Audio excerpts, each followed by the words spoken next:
आज के इस वीडियो में देखेंगे दोस्तों स्पाइसजेट एयरलाइन का वेब चेक इन करने का कंप्लीट प्रोसेस, यानी कि स्पाइसजेट का बोर्डिंग पास डाउनलोड करके लाइव दिखाने वाला हूं। इतना ही नहीं दोस्तों, वेब चेक इन करने के बाद जो पीडीएफ डाउनलोड होता है उस पीडीएफ में मल्टीपल टाइमिंग लिखे हुए रहते हैं। उस टाइमिंग को कैसे बेहतर समझना है और फ्लाइट के अंदर कब एंट्री होगा, सब कुछ जानेंगे आज के इस वीडियो में। बेहतर जानकारी के लिए मोबाइल के स्क्रीन के ऊपर आ जाते हैं और इसके लिए किसी भी ब्राउजर के गूगल में हमें टाइप करना है स्पाइसजेट वेब चेक इन, और ये जो पहला लिंक आ रहा है spicejet.com वाला, इस लिंक को आपको ओपन कर लेना है। उसके बाद आप स्पाइसजेट के ऑफिशियल वेबसाइट के ऊपर आ जाएंगे। उसके बाद देख सकते हैं दोस्तों, ये हम आ चुके हैं वेब चेक इन वाले पेज के ऊपर। यहाँ से हम वेब चेक इन कंप्लीट कर सकते हैं, लेकिन वेब चेक इन के लिए दो डिटेल आपके पास होना चाहिए। सबसे पहला PNR नंबर आपके पास होना चाहिए और दूसरा पैसेंजर का लास्ट नेम आपके पास होना चाहिए। तो ये आप देख सकते हैं दोस्तों, यात्रा एप्लीकेशन के माध्यम से जो हमने टिकट बुक किया था, ये आप देख सकते हैं स्पाइसजेट एयरलाइन का टिकट है और ये रहा हमारा PNR नंबर, यानी कि PNR नंबर जो है आपको टिकट के ऊपर मिल जाएगा। तो इस PNR नंबर को आपको कॉपी कर लेना है यहाँ से, और यहाँ पे हम PNR नंबर को पेस्ट कर देंगे और यहाँ से पैसेंजर का लास्ट नेम डाल देना है। तो टिकट के ऊपर ही आपको देखने को मिल जाएगा। ये रहा दोस्तों पैसेंजर का लास्ट नेम,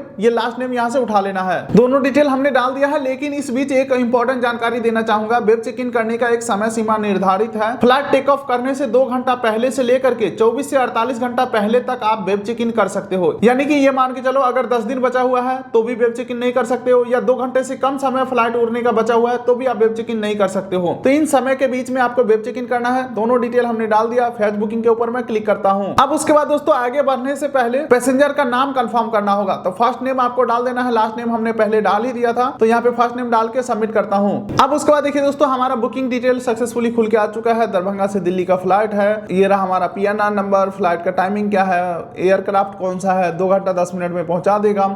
लेकिन अभी हमें वेब चेक इन करना है। वेब चेक इन करने के लिए तो सबसे पहले अभी हमें पैसेंजर सेलेक्ट करना है। यहाँ पे पैसेंजर को हम सेलेक्ट करेंगे। बाकी अगर आपका एक से अधिक पैसेंजर होगा तो सबको सेलेक्ट कर लेना है जिसका वेब चेक इन करना हो। पैसेंजर को जैसे ही हम सेलेक्ट करते हैं तो यहाँ पे चेक इन बटन हाईलाइट हो चुका है। चेक इन के ऊपर मैं क्लिक करता हूँ। अब दोस्तों वेब चेक इन के लिए कुछ टर्म्स एंड कंडीशन एग्री करना पड़ेगा, जो कि इंडियन एविएशन का और एयरलाइन का जो कंडीशन है वो आपको एग्री करना होगा। तो इसके लिए इस पेज को नीचे स्क्रॉल करना है और आपको ये सारे ऑप्शन देखने को मिल जाएंगे। कुछ इंपॉर्टेंट बात मैं आपको बता देता हूँ। फ्लाइट के अंदर कोई भी ऐसा पदार्थ जो किसी को हानि पहुंचा सकता है या फ्लाइट को हानि पहुंचा सकता है, आप फ्लाइट में नहीं ले जा सकते, ना ही केबिन बैगेज में, ना ही चेक इन बैगेज में। जैसे कि कोई ब्लास्ट होने वाला चीज, कोई आग लगने वाला चीज, इसके अलावा कोई जहर वगैरह हो गया, या कैंची, चाकू, ब्लेड, ये सारे चीज फ्लाइट के अंदर नहीं ले जा सकते हैं। और पावर बैंक या बैटरी वाले जितने भी आइटम होंगे वो हैंड बैगेज में जाएगा, जिससे आप लेकर के केबिन में बैठते हो। ठीक है, तो ये सारे टर्म्स एंड कंडीशन हमें एग्री करना है। तो यस आई एग्री के ऊपर क्लिक करके चेक इन के ऊपर क्लिक करेंगे। अब दोस्तों अगले पेज के ऊपर कॉन्टैक्ट डिटेल हमें अपडेट करना है। अगर आप कहोगे कि भाई टिकट बुक करते समय तो हमने कॉन्टैक्ट डिटेल दिया ही था, ईमेल आईडी और मोबाइल नंबर,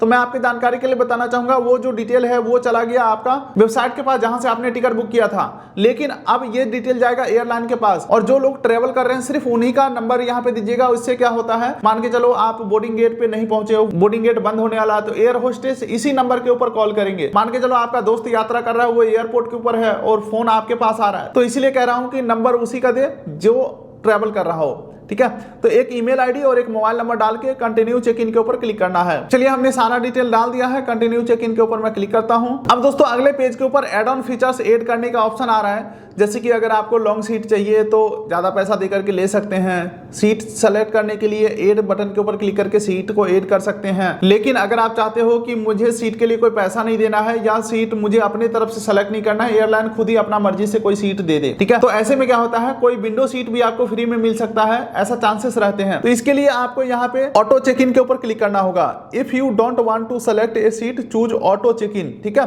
तो ऑटो चेक इन के लिए हम यहाँ पे क्लिक कर देंगे तो अभी वेब चेक इन हो जाएगा, लेकिन सीट नंबर नहीं मिलेगा। सीट नंबर जो है फ्लाइट टेक ऑफ करने से 2-3 घंटे पहले हमें मैसेज में आ जाएगा। तो मैं ऐसा काम नहीं करने वाला हूं। देखो सीट का जो फंडा है मैं क्लियर कर देता हूं। या तो आप फ्लाइट बुकिंग के समय सीट सेलेक्ट कर सकते हो, या फिर उस समय सेलेक्ट नहीं किया तो PNR नंबर मिल गया बुकिंग के बाद, तो आप PNR नंबर लेकर के एयरलाइन के वेबसाइट के ऊपर जाकर के एडिट बुकिंग में जाकर के भी आप सीट को मॉडिफाई कर सकते हो, सेलेक्ट कर सकते हो। या तीसरा ऑप्शन रहता है, वेब चेक इन करते समय हम सीट सेलेक्ट कर सकते हैं। अगर अभी भी नहीं सेलेक्ट करते हैं तो एयरलाइन ऑटोमेटिक कोई ना कोई एक सीट हमें दे देगा। तो इस फ्लाइट में हमने टिकट बुकिंग के समय सीट नहीं सेलेक्ट किया था, तो अभी हम सीट सेलेक्ट कर लेते हैं। चूज योर सीट के ऊपर मैं क्लिक करता हूं, ऐड के ऊपर क्लिक करता हूं, और ये यहाँ पे सीट मैप खुल के आ चुका है। जो ग्रे कलर का सीट है ये आप बुक नहीं कर सकते हो, बाकी जो सीट अवेलेबल है वो आप बुक कर सकते हो। जैसे कि 16F अगर मैं सेलेक्ट कर रहा हूं, देख सकते हैं ये सीट नंबर हमने विंडो सीट यहाँ पे सेलेक्ट किया है। तो इसके लिए 400 रुपए का पेमेंट करना पड़ेगा। चलो अब आगे बढ़ते हैं। तो हमें सीट के लिए 400 रुपए का पेमेंट कंफर्म करना होगा। ये रहा 400 का पेमेंट और ये 4F हमारा सीट सेलेक्ट हो चुका है। अब पेमेंट के लिए कई सारे ऑप्शन खुल के आ चुके हैं, credit card, debit card, net banking, UPI, wallet, EMI, बहुत सारे ऑप्शन है। किसी भी एक माध्यम से 400 का पेमेंट हम कंफर्म करते हैं और जैसे हम पेमेंट कंफर्म करते हैं दोस्तों, इस प्रकार से जो हमारा वेब चेक इन है वो सक्सेसफुल हो जाते हैं। बोर्डिंग पास हमारे पास डाउनलोड होकर के आ चुका है, जिसमें कि ये रहा हमारा बोर्डिंग टाइम, ये रहा गेट नंबर और ये सीट नंबर और ये सीक्वेंस नंबर। अभी मैं आपको सारे डिटेल को एक्सप्लेन करके दिखाऊंगा और सबसे इंपॉर्टेंट बात यह है कि यहाँ पे बताया जा रहा है कि boarding gate close 25 minute before departure for all flight, यानी कि फ्लाइट उड़ने से 25 मिनट पहले फ्लाइट का गेट बंद कर दिया जाएगा। उससे पहले आपको जाकर के बैठ जाना है। यानी कि फ्लाइट में एंट्री कब करना है, तो वो बोर्डिंग टाइम यहाँ पे दिया हुआ है 15:30 में फ्लाइट के अंदर एंट्री कर जाना है और इसके 30 मिनट बाद फ्लाइट टेक ऑफ करेगा, यानी कि फ्लाइट उड़ेगा। और ये रहा हमारा सीट नंबर और ये रहा हमारा फ्लाइट नंबर। और बोर्डिंग पास का PDF के लिए आपको नीचे ऑप्शन मिलता है, या तो आप ईमेल के ऊपर सेंड कर सकते हो या डाउनलोड बटन यहीं पे है, यहीं से डाउनलोड करके आप बोर्डिंग पास डाउनलोड कर सकते हो। फॉर एग्जांपल हमने ईमेल के ऊपर सेंड किया है तो देख सकते हैं हमारे पास 2 PDF आ चुका है। पहला PDF है जिसमें QR कोड है और दूसरा PDF है जिसमें प्रॉपर PDF वाला बोर्डिंग पास हमारे सामने आ चुका है। तो इस बोर्डिंग पास के ऊपर सबसे इंपॉर्टेंट है गेट नंबर। इसी गेट से आपका एंट्री होगा फ्लाइट के अंदर, यानी कि फ्लाइट के अंदर एंट्री करने का टाइम ये रहता है बोर्डिंग टाइम। देख सकते हैं फ्लाइट का जो हमारा टाइम है 4 बजे का है, लेकिन 3:30 बजे ही हमारा फ्लाइट के अंदर एंट्री हो जाएगा, यानी कि आधा घंटा पहले ही गेट बंद हो जाता है। तो यही है कंप्लीट प्रोसेस दोस्तों स्पाइसजेट एयरलाइन का वेब चेक इन करने का 2026 का प्रोसेस। उम्मीद करता हूं वीडियो आपको अच्छा लगा तो वीडियो कर दिए लाइक, चैनल कर दिए सब्सक्राइब, ताकि मिलेंगे ऐसे किसी अगले वीडियो में। तब तक के लिए नमस्कार।